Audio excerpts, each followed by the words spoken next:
When my wife said it, she didn't ask. She declared it.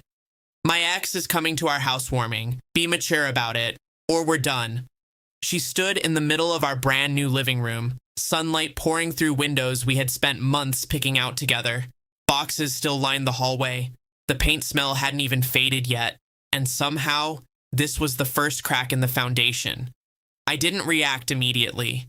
I was holding a drill, halfway through mounting a floating shelf.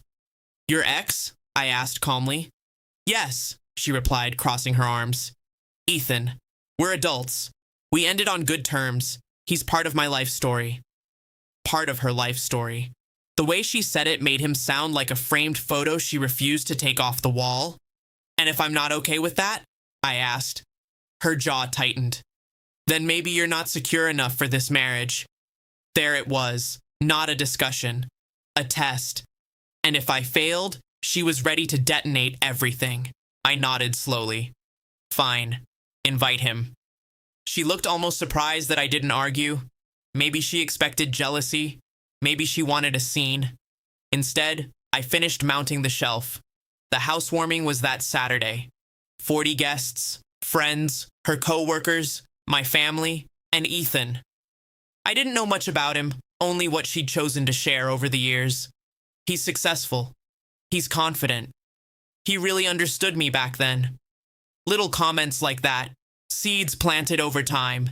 The night of the party, she wore a dress I'd bought her for our anniversary, but she styled it differently, more dramatic, more intentional.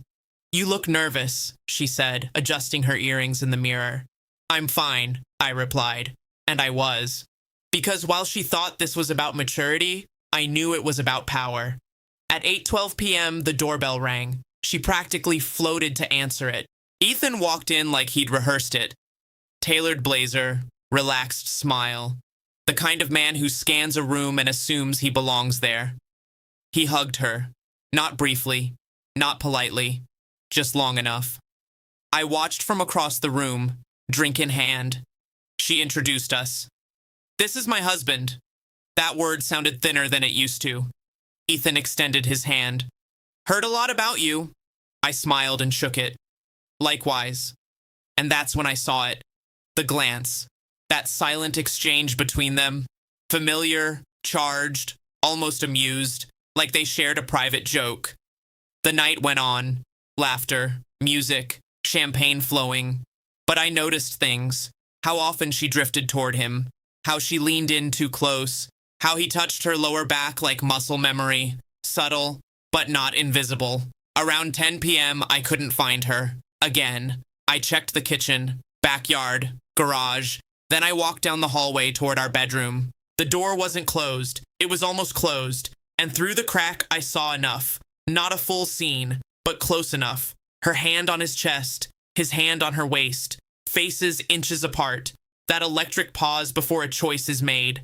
I didn't storm in. I stepped back, pulled out my phone, and recorded 10 silent seconds. Then I walked away. By the time she returned to the party, cheeks flushed, Ethan right behind her, I was refilling drinks for guests like nothing happened. The party ended near midnight. Guests hugged us goodbye, complimented the house. Ethan was last. He looked satisfied, triumphant almost. Beautiful home, he said. You've built something nice. I met his gaze. Oh, I know. After he left, she locked the door and turned to me. You handled tonight well, she said, almost impressed. See, you had nothing to worry about. I stared at her for a long moment. Nothing? I asked softly. She hesitated, then shrugged. Don't start drama now. Drama. Interesting word. I walked to the kitchen island and opened my laptop, projected the screen onto the TV. The living room filled with silent footage from 10 minutes earlier. Her, him, that almost kiss, her hand gripping his shirt, her whispering something I couldn't hear. The color drained from her face. You were spying on me? She snapped. No, I replied calmly. I was protecting myself. Her confidence shattered instantly. It wasn't what it looks like, she said. That's funny, I replied. That's exactly what it looks like. She paced, switched tactics. You embarrassed me tonight. No, I corrected. You embarrassed yourself. Then I dropped the real surprise. You told me to be mature, or we're done. She froze. I chose done. I slid a folder across the island. Divorce papers, already drafted, already filed that afternoon. Her hands trembled. You planned this? I planned for possibilities, I said, because I noticed something long before tonight. The late-night messages, the hidden notifications, the way she defended him with more passion than she defended our marriage. The housewarming wasn't temptation. It was a test, and she failed it before he even walked through the door. You're overreacting, she whispered. I shook my head slowly. No, I'm reacting proportionally. Then came the part she never expected. The house? It was in my name. My inheritance had covered the down payment. She'd insisted we keep finances simple. I had. Legally simple. She looked around the living room, the chandeliers she picked, the sofa she loved, and realized something. None of it was guaranteed. You can't just throw this away, she said desperately. You threatened to, I reminded her.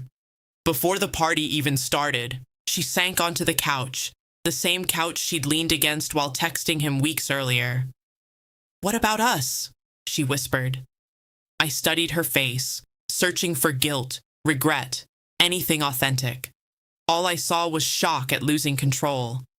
There hasn't been an us for a while, I said quietly. There's just been you, keeping options open. She cried then, real tears this time. But here's the thing about betrayal. It's not the almost kiss. It's the arrogance, the audacity to demand maturity while playing games behind closed doors. The next morning, she packed a suitcase. No screaming, no thrown objects, just the quiet sound of consequences unfolding.